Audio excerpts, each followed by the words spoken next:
Hey guys, George at SoundTraxx here. This week I'm really excited to be able to bring to you a brand new product that we've just launched. This is our new Blunami addition to the Blunami product line. This is our Blunami BLU-21PNEM8. Now this is going to be available in all sound flavors. So you're going to get a Steam, EMD, EMD2, GE, Alco, Baldwin and others, and then of course our electrics. Now this is our standard traditional 21-pin format that you simply plug in. So today, what we're going to do is we're really excited because I'm going to install it in this Rapido SW1200. Now you've seen us do this installation video before, so I'm not going to go into the full detail, but once I get the shell off, I'll show you how quick and easy this is to install. And then we'll put the shell back on it and then bring it out to the layout and just show you some of the cool things that Blunami does for you. So guys, let's head on over to the workbench.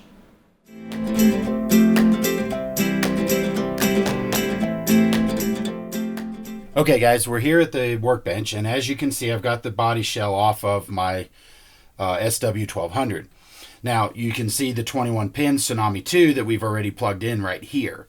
So what we can do is we can simply get a pair of tweezers and just lift straight up, and our decoder lifts up out of the way. Now we're going to grab our Blunami. Now this is our Blunami 21PNEM8, and remember the black plastic header goes on the top. This is going to press down onto the pins because we have the blanking plate right here, and then this pin over here is the one that's missing. So we're simply going to line it up and press it into place. And that's it. The model has been upgraded to Blunami now. We're going to take our Tsunami 2, we'll set that aside. And then I'm going to put the body shell back on this, again following the same procedure that we did to take it off. And again, you can watch that video linked in the description below. But we're going to go ahead and put this back together, then we're going to take it out to the layout and get it started. Okay guys, here we are back at the layout, and you can see I have my SW1200, it's powered up. And as you can see here on the screen, it says Blunami V1.0 there at the top. So we're going to go ahead and connect to this locomotive. Now we're going to test it out. Now we're going to go ahead and connect. Now we're going to connect. It's going to read all the CVs really quickly. It's going to give us a little blast of the horn. And now we're ready to go. So now you can see. Now remember, every time we connect to a locomotive for the first time, we've got Blunami V1.0. So let's go ahead and just do a really quick test just to make sure we're in the forward direction. We start moving, it moves in the forward direction. We hit reverse, and it moves in the reverse direction. So you can see that everything's good. We've got our headlight on, we've got our reverse light on, and then of course we have our other lights.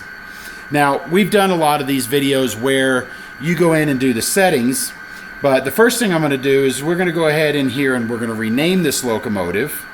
So under here, under locomotive nickname, we're going to call it Mopac SW1200 number 1117, return, and then we're going to go ahead and change its DCC address to make sure 1117, and then we hit apply, and then you'll notice that the app automatically detects that it actually is an extended address or 4-digit addressing.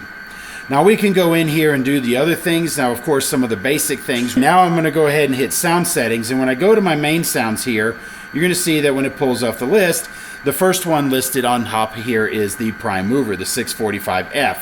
Now I'm going to go ahead and click this because this is the 567 12-cylinder without a transition. We're going to go ahead and click that. And you can instantly hear that prime mover change. And now we get that proper EMD 567 prime mover. Now the horn, of course, is a single air horn, so we're going to scroll through here. We're going to go down to this Leslie A125. I think that's the one I usually pick. Nope, I don't like that one. Let's go to the A200. There we go. That's the one I usually go with. Now, of course, first thing I usually do is reduce my volumes.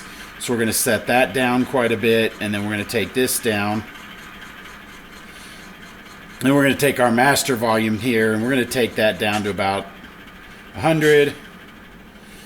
And now you can hear the locomotives quite a bit quieter, but we're also standing right next to the locomotive. And even if I was seeing the real locomotive from this distance, it wouldn't sound like I was standing next to it.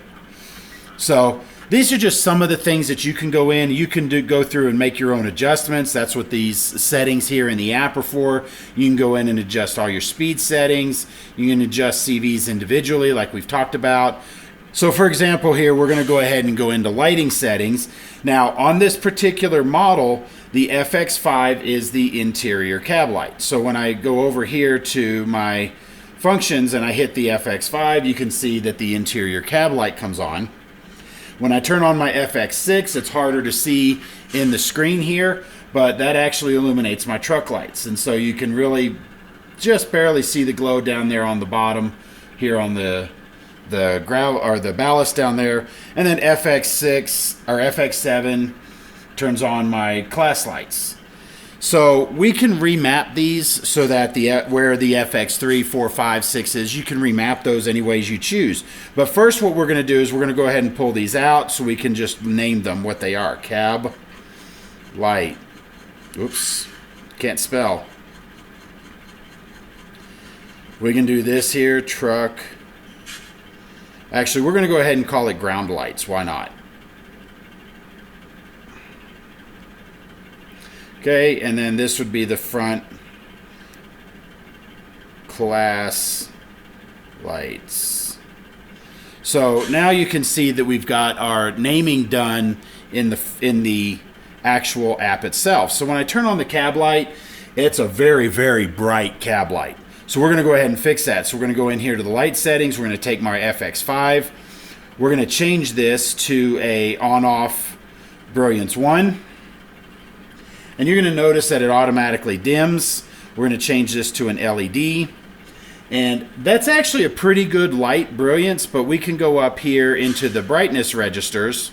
And since we chose brightness 1, we can go ahead and take this and we can adjust this down or up as we see fit. So we can go down to 100 or we can go up to 255 and turn it up to full brilliance. Again, you have all the control that you want to do. So I personally like this a little bit dimmer, so I'm going to set it back down to 100. And that's a really good brilliance for me personally. And then I can go back in through and do the same things with my FX6, which is the truck lights or ground lights, and then FX7, which is my front class lights. And then, like I said, we can remap those to different buttons so that way you don't have these blanks, FX3 and FX4. So this is just a brief overview of all the things you can do with it. We've talked a lot in past videos about all the cool stuff that you can do with Blunami. We're just really, really very excited now that we have this 21-pin version, making instant installation of a Blunami 21-pin very, very easy for you and your models. So you can put this in just about any brand of model that comes with a 21-pin and gain access to everything that you need. So guys, I hope this has been helpful for you. Be sure to click that like and subscribe button down below and leave us a comment. If you have any questions, leave us a comment down below. Ask us, we'll be able to answer. And then worst case, if you want to talk offline, give us an email, support@soundtraxx.com, or give us a call at the office and we'll be glad to help answer any questions. Guys, thanks for watching. We'll see you next time.